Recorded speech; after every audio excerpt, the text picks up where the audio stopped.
자, 안녕하세요. AP투자연구소 이세훈 전략팀장입니다. 오늘 함께 살펴볼 종목은 LG화학이고요. 코드번호 051910, 현재 시각 2020년 8월 5일 수요일 9시 20분을 향해 가고 있는 시점입니다. 자, 일단은 뭐 LG화학 같은 경우에는 이 석유화학, 그다음에 이제 배터리 사업을 같이 영위를 하고 있죠. 전체 매출 가운데는 화학 부분이 한 50% 정도, 일단 배터리 사업이 한 30% 정도를 차지하고 그 외의 부분에서 한 20% 정도의 매출 실적이 나오고 있는 부분입니다. 이번 2분기 실적 발표에서도 상당히 좀 호실적을 좀 기록하는 모습들을 좀 보여줬는데요. 뭐 아무래도 이제 석유화학 부분에서의 이런 실적적인 이익 개선이 눈에 띄게 좀 증가가 됐고, 그 다음에 추가적으로 이제 배터리 사업에서의 이 흑자 전환, 이런 부분들이 진행이 되면서 2분기 실적이 시장 예상치보다 상당히 좀 좋게 나왔던 부분들이라고 볼 수 있을 것 같습니다.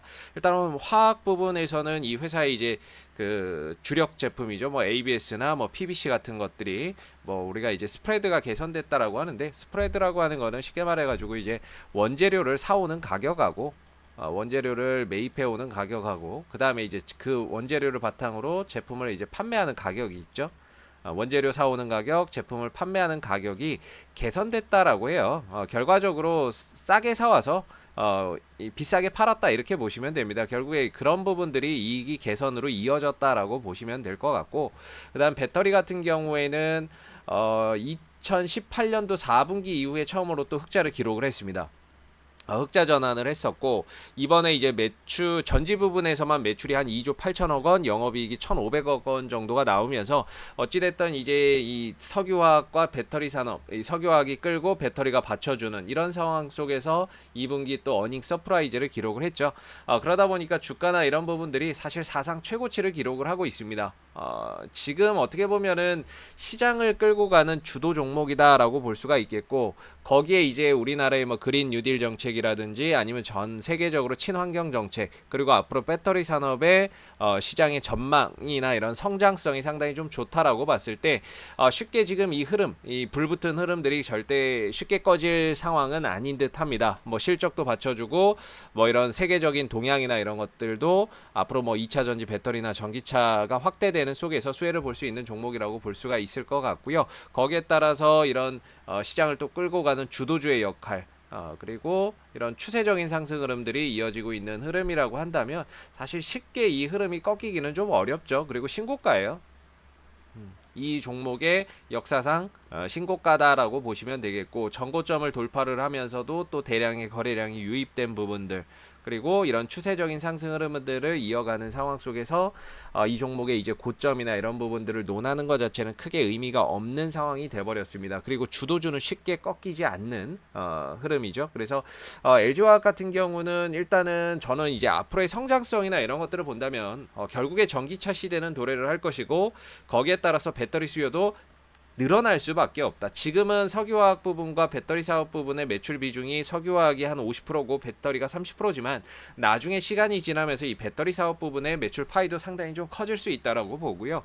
그런 부분 속에서 이익이 또 늘어나고 매출 파이가 커지는 이런 상황들이 온다면 뭐 이런 지금의 이 신고가 이후에 추가적인 흐름들이나 이런 것들도 충분히 더 나올 수 있는 부분들이 아닌가라고 생각이 돼요. 거기에다 이제 시중에 풍부한 유동성까지 더해지면서 어떻게 보면 폭발력 있는 지금 상승 흐름들을 좀 보여주고 있는 부분들인데, 뭐 단가에 따라서 이 종목을 보는 분들의 이제 관점이나 이런 차이가 좀 있겠지만, 단가나 이런 부분들이 좀 낮게 형성된 부분들이 있다라고 하시면 사실 이 종목은 이 추세가 이탈되기 전까지는 지속적으로 이 흐름을 타고 갈 필요가 있습니다. 물론 이제 단기간에 급등이 나오고 어느 정도의 가격 조정이나 쉬어가는 흐름들은 좀 나올 수 있어요. 쉬어가는 흐름들은 나올 수 있지만 쉽사리 꺼지기가 어려운 주도주입니다. 시장을 끌고 가고 있는 뭐 이런 비대면 산업과 함께 이런 친환경 또는 전기차 배터리 사업이 지금 시장을 끌고 가고 있는 어떻게 보면 주도주죠. 그래서 단기적인 조정이나 이런 부분들은 어느 정도 나올 수 있겠지만, 실질적으로 신고가를 돌파해주고 신고가를 돌파를 하면서 대량의 거래량이 좀 터진 부분들, 그리고 위로 매물 부담감이 없다라는 점을 감안해서 봤을 때 이 종목은 이 흐름을 계속해서 타고 가는 것이 바람직해 보입니다. 그리고 단기적으로 봤을 때에는 가격적인 부담감이 좀 될 수 있는 부분들이라서요. 어느 정도 이제 조정이나 이런 부분들을 이용해서 접근을 해보시는 게 좋고, 한 55만 원대 정도만 깨지지 않는다라고 한다면은 기존에 보유하신 분들은 계속해서 이런 추세적인 흐름들을 좀 가져가 보시는 것이 바람직한 대응 전략이 좀 되지 않을까라고 볼 수 있을 것 같아요. 자, 앞으로도 LG화학은 또 이슈가 될 때마다 지속적으로 또 영상을 올려드릴 거기 때문에요. 좋아요와 구독 한번 눌러주시고 오늘 영상은 여기서 마무리하도록 하겠습니다. 감사합니다. 그리고 네이버에서 AP투자연구소를 검색하시게 되면 웹사이트 상단에 AP투자연구소 홈페이지 링크가 나옵니다. 클릭하시면 AP투자연구소 홈페이지로 접속을 하실 수가 있는데요. 가운데 무료 추천 종목 카테고리에 2020 무료 추천 종목을 클릭하시면 소장님께서 매일매일 국내외 시황에 대한 실시간 브리핑과 함께 댓글로 무료 추천 종목을 드리고 있습니다. 추천 종목에 대해서는 매수가와 목표가, 손절가를 함께 제시를 해드리기 때문에요. 종목이 필요하신 분은 홈페이지에 오셔서 많은 도움 받아가시면 좋겠습니다. 감사합니다.